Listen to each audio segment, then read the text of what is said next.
जवळजवळ आमच्याकडं 300-350 कोटीची थकबाकी आहे, मूळ थकबाकी.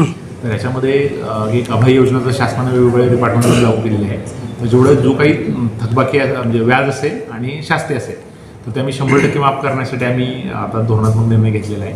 तर साधारणतः आम्ही सर्वांना असं आवाहन करतो की ज्यांचं कुणाचंही गेल्या वेगवेगळ्या वर्षामध्ये थकबाकी असेल तर पूर्ण शास्ती आणि व्याज आहे ते पूर्ण माफ करत आहोत. फक्त ती रक्कम जी काही मूळ रक्कम असेल ती 30 सप्टेंबरच्या पूर्वी आमच्याकडे जमा झाली पाहिजे, त्यांनाच ती मिळेल. 30 सप्टेंबरपर्यंत जर ती रक्कम मिळाली नाही तर त्यांना तो लाभ मिळणार नाही. त्यामुळे त्याने अर्ज करावा आमच्याकडं, अर्ज करून आम्ही त्याला मंजुरी देऊ. किंवा समजा जर ते लोकाधारी देणार असेल तर लोकाधारीच्या पूर्वीसुद्धा आम्ही त्याला मंजुरी देऊ. आम्ही तात्काळ 1-2 दिवसात त्याला आम्ही मंजुरी देत आहे.